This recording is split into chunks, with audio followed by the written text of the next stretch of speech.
नमस्कार, स्वागत है आप सभी का एबी स्टार न्यूज में और मैं हूं आपके साथ जुबैर चौधरी। वक्त तो चला है हमारी देवभूमि का, जो सबसे पहले बात करेंगे देहरादून में कांग्रेस के पूर्व अध्यक्ष प्रीतम सिंह समेत 500 कार्यकर्ताओं पर मुकदमा दर्ज हुआ है। ये मुकदमा दर्ज बैरिकेडिंग लगाकर सचिवालय गेट तक पहुंचने के लिए किया गया है। बता दें कि कांग्रेस के पूर्व प्रदेश अध्यक्ष प्रीतम सिंह समेत करीब 500 से ज्यादा कांग्रेस कार्यकर्ताओं के खिलाफ कोतवाली में मुकदमा दर्ज किया गया है। सोमवार को कांग्रेस कार्यकर्ताओं ने प्रीतम सिंह की अगुवाई में सचिवालय कूच किया था। इस दौरान सुरक्षा व्यवस्था के पुख्ता इंतजाम किए गए थे, लेकिन इसके बावजूद कुछ कार्यकर्ता बैरिकेडिंग लागने में कामयाब रहे थे और सचिवालय के गेट तक पहुंच गए थे, जिसके बाद करीब 500 कार्यकर्ताओं पर केस दर्ज किया गया है। मामले को लेकर कांग्रेस प्रदेश अध्यक्ष करण माहरा ने सरकार पर हमला बोला है और धामी सरकार को तानाशाह बताया है। करण माहरा ने सवाल पूछा है कि आखिर कांग्रेस ने क्या गलत किया था।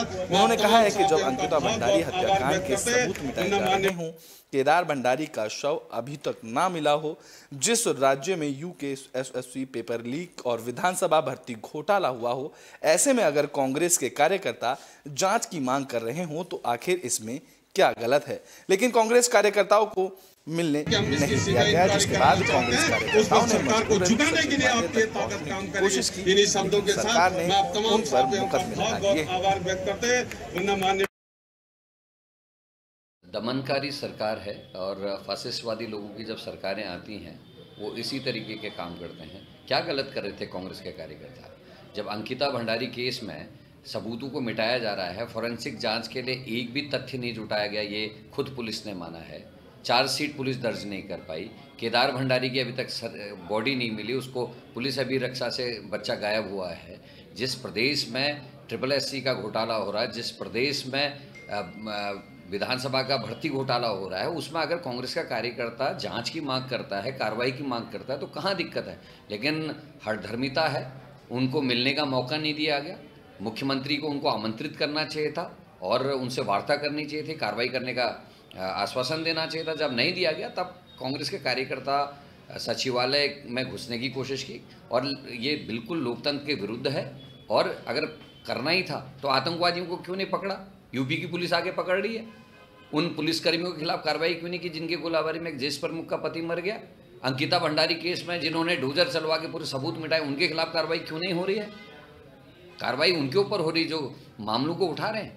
सरकार इस तरीके से दमन करके कांग्रेस का मुंह बंद नहीं कर सकती, ना ही कांग्रेस के कार्यकर्ता का मनोबल तोड़ सकती है। कांग्रेस का कार्यकर्ता इससे भी बड़े आंदोलन और इससे भी बड़े जो है प्रदर्शन करेगी और आने वाले समय में भारतीय जनता पार्टी को जनता के लिए जवाब। तो उत्तराखंड में कांग्रेस कार्यकर्ताओं पर हुए मुकदमे को लेकर अब सियासत गर्माती नजर आ रही है, जिसको लेकर कांग्रेस ने प्रदेश सरकार पर कई आरोप लगाए हैं। बता दें कि कांग्रेस कार्यकर्ताओं पर मुकदमे को लेकर सियासत लगातार जारी है। कांग्रेस इस्लामी सरकार की दमनकारी नीति बता रही है और कांग्रेस के प्रदेश प्रवक्ता गरिमा दौसानी ने कहा है कि संविधान ने विपक्ष को यह अधिकार दिया है कि विपक्ष आंदोलन के जरिए अपने विचार प्रकट कर सकता है, लेकिन अगर बीजेपी के खिलाफ कोई अपने विचार रखता है तो उसकी आवाज को दबाने की कोशिश की जाती है। तो वहीं बीजेपी प्रदेश प्रभारी मनवीर चौहान ने कांग्रेस के आरोपों को निराधार बताया है। उन्होंने कहा है कि सरकार किसी पर कोई दबाव नहीं बना रही है, जिसको लेकर कानून और नियम के तहत ही काम किया जा रहा है।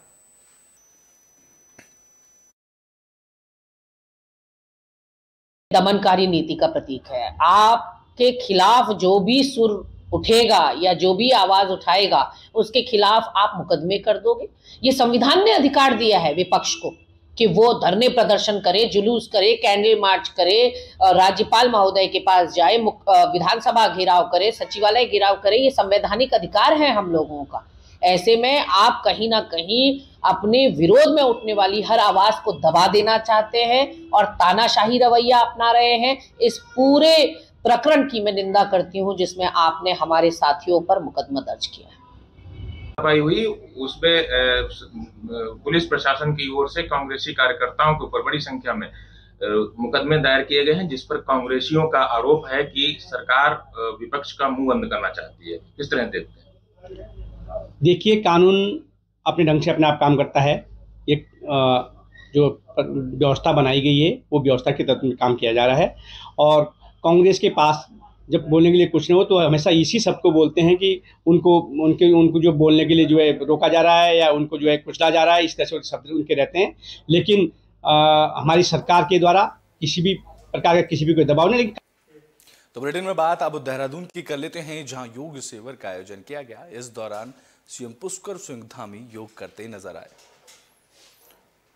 बता दें कि लाल बहादुर शास्त्री अकादमी में योग शिविर का आयोजन किया गया, जिसमें सीएम धामी, मुख्य सचिव एस संधू समेत कई लोग मौजूद रहे। सभी लोगों ने अकादमी में कालंदी ग्राउंड में योग किया, जहां योग ट्रेनिंग के सभी योग के अलग अलग आसन कराए गए। सीएम धामी के साथ अधिकारी भी योगासन करते नजर आए। वहीं सीएम धामी ने आईटीबीपी के जवानों से भी मुलाकात की और उनका हालचाल पूछा। इस दौरान सीएम धामी मॉर्निंग वॉक करते भी नजर आए।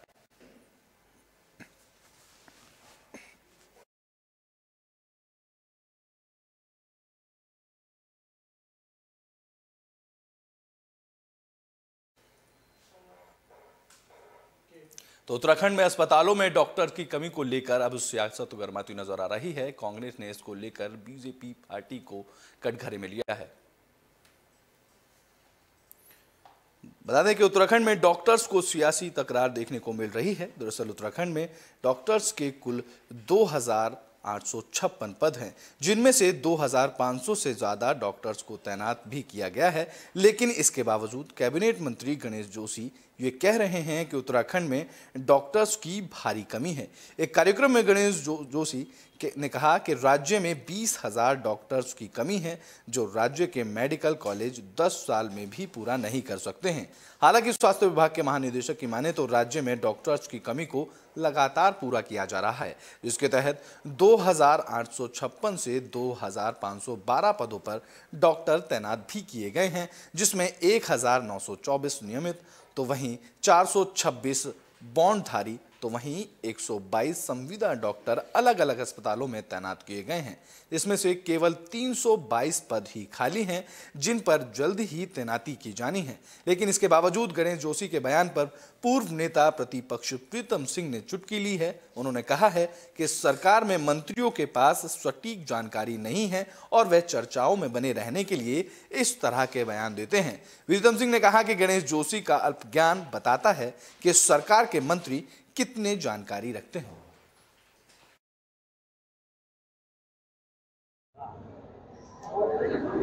कि आज जो स्वास्थ्य शिविर यहाँ पर लगाया गया, क्योंकि देश के अंदर 2.5 लाख से अधिक डॉक्टरों की कमी है। अकेले हमारे प्रदेश के अंदर 20,000 से अधिक डॉक्टरों की कमी है और जितने हमारे मेडिकल कॉलेज चल रहे हैं 10 साल तक भी डॉक्टर तैयार करते रहे तो उन स्वास्थ्य सेवाओं को पूरा नहीं कर सकते। ऐसे में सरकार की संस्थाओं द्वारा जो काम किया जाता है वो सराहनीय है। और आज स्वास्थ्य के क्षेत्र में जब से प्रधानमंत्री मोदी जी आए हैं अमूलचूल परिवर्तन हुआ है। आज गरीब आदमी जो पहले इलाज के लिए सोच नहीं सकता था, 5 लाख तक का उसका इलाज फ्री होता है। उसके लिए मैं मोदी जी को और प्रदेश के मुख्यमंत्री पुष्कर सिंह धामी जी का आभार व्यक्त करता हूँ। आज हमारे प्रदेश के अंदर 43 लाख से अधिक आयुष्मान कार्ड बने, 6.5 लाख से अधिक लोगों ने इसका लाभ लिया है। इसके लिए मैं उनको बधाई देता हूँ, शुभकामनाएं। संविदा पे कितने परमानेंट नियुक्ति पे हैं और कितने जो रिक्त पदों को अब जो है भरने के लिए कितना समय लगेगा? हमारे राज्य में स्वीकृत पद हैं 2856 और हमारे पास डॉक्टर काम कर रहे हैं 1924।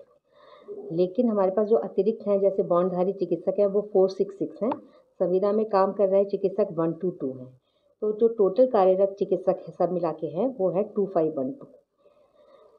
हाँ, रिक्त अभी हैं 344 हमारे पास रिक्त हैं और हमारी कोशिश है कि अब इन पदों को भी भरें, क्योंकि अब मेडिकल कॉलेज से डॉक्टर्स MBBS डॉक्टर्स आने लगे हैं और वो ज्वाइन भी कर रहे हैं। तो धीरे धीरे ये रिक्तता पूर्ण हो जाएगी। इस पर हम लोग ये भी कर रहे हैं कि हमारे यहाँ जो मंगलवार के दिन वॉक इन इंटरव्यू होते हैं, फ्राइडे के दिन NHM वॉक इन इंटरव्यू लेता है, तो इनके माध्यम से हम लोग पोस्ट को भरने की कोशिश कर रहे हैं। और NHM के माध्यम से कुछ हायर सैलरी पर भी डॉक्टर्स को लेने की कवायद चल रही है। मैडम, अभी मैंने कहा सरकार में ऐसे ऐसे लोग हैं जिनको सरकार की जो वास्तविक स्थिति है उसके परिप्रेक्ष्य में कोई जानकारी नहीं है, जो मर्जी आए बयान दे देते हैं। तो गणेश जोशी भी उनमें एक है, वो भी रोज़ सुर्खियों में रहना चाहते हैं। अब सुर्खियों में बने रहने के लिए अगर सही बात कहेंगे तो आप भी कहेंगे ठीक है दिखा देंगे, जब ऐसी बात कहेंगे तो आप भी कहेंगे कि भाई हाँ मंत्री का ज्ञान तो क्या कहना। तो देहरादून में स्मार्ट सिटी के कार्यों में कमी को चलते विधायक ने अधिकारियों पर कार्रवाई की मांग की है। बता दें कि देहरादून को स्मार्ट सिटी बनाने के लिए लगातार काम किया जा रहा है, लेकिन इसे लेकर बीजेपी विधायक खजानदास ने कई बार देहरादून के मेयर सुनील उनियाल पर सवाल खड़े किए हैं।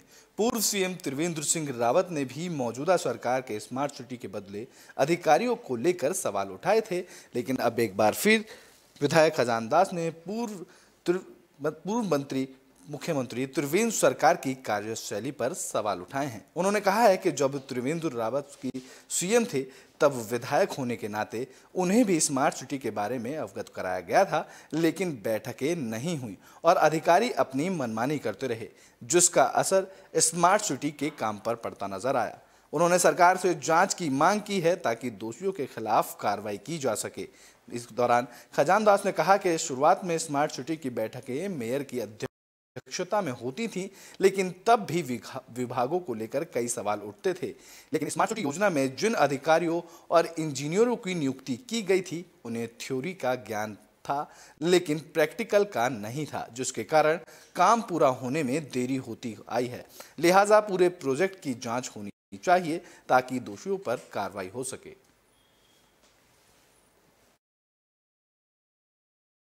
कमेटी की बैठक समय समय पर होती थी, हर महीने में एक बैठक होती थी। माननीय हमारे मेयर उसकी अध्यक्षता करते हैं और उस समय भी ये बातें सामने आती थी और आपस में विभागों का तालमेल नहीं होने के कारण ये लंबा लटक गया मामला। और सीओ स्मार्ट सिटी ने भी संज्ञान लिया, बहुत कोशिश की, किंतु कहीं ना कहीं जो इसकी फाउंडेशन थी शुरू से ही गलत डाली गई है। उसमें अनुभवी लोग नहीं थे, इसलिए लगा कि जो इंजीनियर थे वो थ्योरिकल तो थे किंतु प्रैक्टिकल उन्होंने कभी काम नहीं किया था, इसलिए ये विलंब हुआ है। और इसलिए माननीय मुख्यमंत्री जी ने इसका संज्ञान लिया। पहली बार कोई मुख्यमंत्री इस तो बुलेटिन में बात अब रामनगर की कर लेते हैं, जहां बोर्ड एग्जाम को लेकर बैठक आयोजित की गई। इस दौरान तय हुआ कि फरवरी में प्रैक्टिकल कराए जाएंगे और मार्च और अप्रैल में एग्जाम किए जाएंगे। उत्तराखंड विद्यालय शिक्षा परिषद ने बोर्ड एग्जाम को लेकर बैठक की, जहां बोर्ड सभागार में निदेशक आर.के. कुंवर की अध्यक्षता में आयोजित बैठक में राज्य के मुख्य शिक्षा अधिकारी भी मौजूद रहे।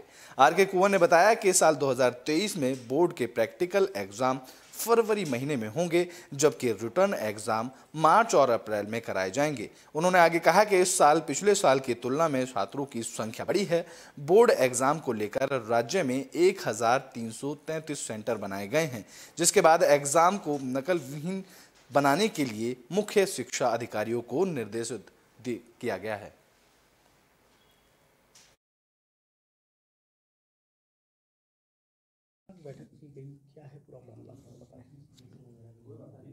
उत्तराखंड बोर्ड की हाई स्कूल और इंटरमीडिएट की वर्ष 2023 की जो परीक्षाएं हैं वो अब प्रारंभ होंगी। प्रयोगात्मक परीक्षाएं हमारी फरवरी माह में कंप्लीट हो जाएंगी। उसके पश्चात जो लिखित परीक्षाएं हैं वो हम मार्च और अप्रैल 2 महीने में कंप्लीट करेंगे। तो इसी की हम तैयारी करने जा रहे हैं कि कितने केंद्र होंगे। सभी जिलों में लगभग 1333 परीक्षा केंद्र हम बनाने जा रहे हैं। अभी उसकी समीक्षा ही चल रही है। सारे जिलों के मुख्य शिक्षा अधिकारी यहाँ पे आए हैं और किस प्रकार से केंद्र का निर्धारण होगा, सुचारू रूप से परीक्षाएं किस प्रकार से संचालित होंगी, इसकी समीक्षा और इस पर डिस्कशन किया जा रहा है। कितने 10th और 12th में छात्र हैं इस समय? टोटल हाई स्कूल और इंटरमीडिएट की यदि हम देखें तो 2,59,340 छात्र छात्राएँ इस परीक्षा में सम्मिलित होंगे। सर संख्या बड़ी है इस बार, जैसे घट रही थी लगातार संख्या, हर साल घटती थी और इस बार बड़ी है। हाँ। क्या मानते हैं आप? पिछले 2-3 सालों का जो व्यवधान था, कोरोना का भी व्यवधान था कोविड के कारण, तो मुझे तो ये भी लगता है कि गांव में जो लोग वापस आए हैं उनके बच्चे, चाहे वो एलिमेंट्री लेवल पे है वहाँ पे भी छात्रों की संख्या बढ़ी है और सेकेंडरी लेवल पे भी छात्रों की संख्या बढ़ी है। अभी इस परीक्षा का भी यदि आप देखेंगे उसमें लगभग 16,000 छात्र हमारे। तो उत्तराखंड में अब मदरसों में ड्रेस कोड लागू किया जाएगा। बता दें कि उत्तराखंड में 103 मदरसों में ये ड्रेस कोड लागू किया गया। मदरसों को मॉडर्न बनाने की कवायद शुरू हो चुकी है और अब मदरसों में को ड्रेस कोड लागू होने वाला है। साथ ही मदरसों में बच्चे एनसीईआरटी की किताबों से पढ़ाई करते नजर आएंगे।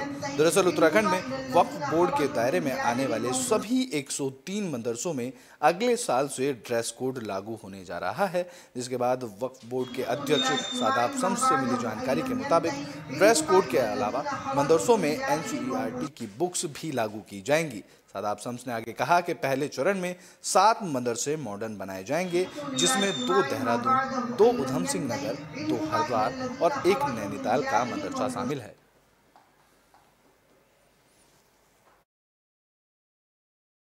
मदरसे जो वक्फ बोर्ड के 103 मदरसे हैं उसमें पूरी तरह से इंप्लीमेंट करेंगे। ये हम क्योंकि एग्जाम्पल के तौर पे इन्हें वक्फ बोर्ड खुद चला के दिखाएगा, फिर बाद में जो कमेटियां होंगी वो अपने हिसाब से चलाएंगे। हम तो एक एग्जाम्पल सेट करना चाह रहे हैं और मुझे उम्मीद है कि उत्तराखंड के सारे मदरसे फिर इसी तर्ज पे आगे चलेंगे, क्योंकि मेरे युवा मुख्यमंत्री ने कहा है, मेरे मंत्री ने कहा है कि शादाब शम्स को बोल्ड स्टेप लेते हुए घबराने की या डरने की आवश्यकता नहीं है। पूरी सरकार पूरी ताकत के साथ शादाब शम्स के साथ खड़ी है, वक्फ बोर्ड के साथ खड़ी है। और मैं ये कह सकता हूं, इतनी बढ़िया टीम वक्फ बोर्ड में हमें मिली है। आईएएस ऑफिसर वक्फ बोर्ड के सीईओ हैं, एक आईएफएस अधिकारी वक्फ बोर्ड की सदस्य हैं। बहुत अच्छे हमारी टीम तमाम सदस्यों की और मेंबर्स की और अधिकारियों की बनी है। मुझे उम्मीद है कि आने वाले वक्त में जो हमने विजन रखा है उसे हम इम्प्लीमेंट करने में पूरी तरह से कामयाब होंगे। हमने कहा है कि हमने चयनित कर लिया मदरसे, प्रोसेस स्टार्ट हो गया है। माननीय मुख्यमंत्री जी ने, माननीय मंत्री जी ने और माननीय शिक्षा मंत्री जी से वार्ता रह गई है। हमें लगता है कि मॉडर्न मदरसे ग्रुप में उन्होंने हमें आश्वस्त किया है कि जो भी करना होगा, जो सहायता आपको चाहिए होगी, वो सरकार आपको पूरी ईमानदारी से आपके साथ है। हर मदद संभव मदद देने के लिए सरकार। तो बुलेटिन में बात अब बाजपुर की कर लेते हैं, जहां 3 धार्मिक स्थलों को नोटिस जारी किया गया है। यह नोटिस कोर्ट के आदेश को न मानने को लेकर जारी किया गया है। बाजपुर में कोर्ट के आदेश को ना मानने को लेकर 3 धार्मिक स्थलों का चालान काटा गया है। तीनों धार्मिक स्थलों को बाजपुर कोतवाली पुलिस ने नोटिस भी जारी किया है और धार्मिक स्थलों की कमेटी को कोर्ट के आदेश का पालन न करने की चेतावनी दी है।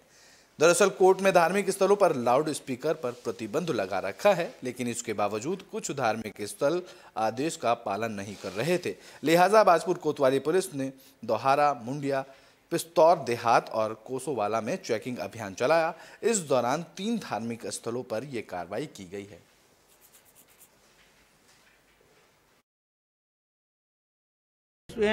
माननीय उच्च न्यायालय का पूर्व से ही ये आदेश है कि जो धार्मिक स्थलों पर लाउड स्पीकर जो तेज आवाज़ में बजते हैं तो उनका डिसेबल एक नियुक्त किया है कि मतलब इतने तक आप डिसेबल तक इनको बजाएंगे।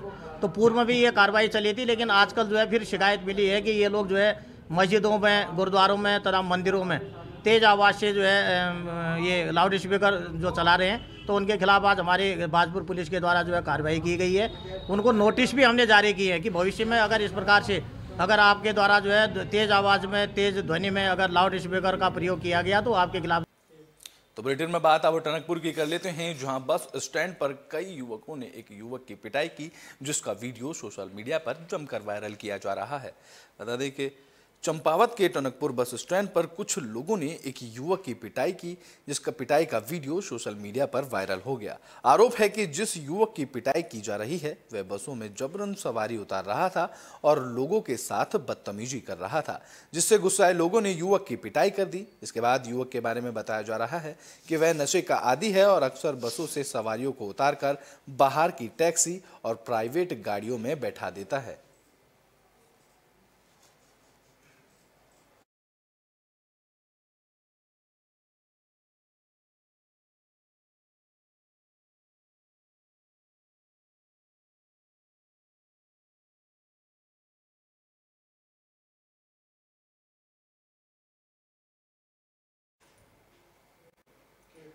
तो बुलेटिन में बात अब हरिद्वार की कर लेते हैं, जहां रोजगार मेले का आयोजन किया गया।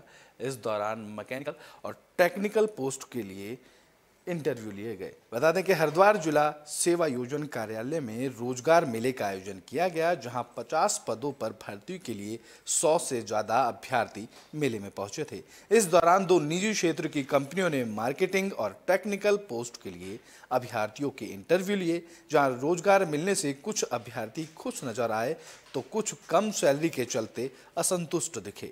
जिला सेवा योजना अधिकारी अनुभा जैन ने बताया कि ज्यादा से ज्यादा लोगों को रोजगार देने के लिए समय समय पर रोजगार मेले का आयोजन कराया जाता है।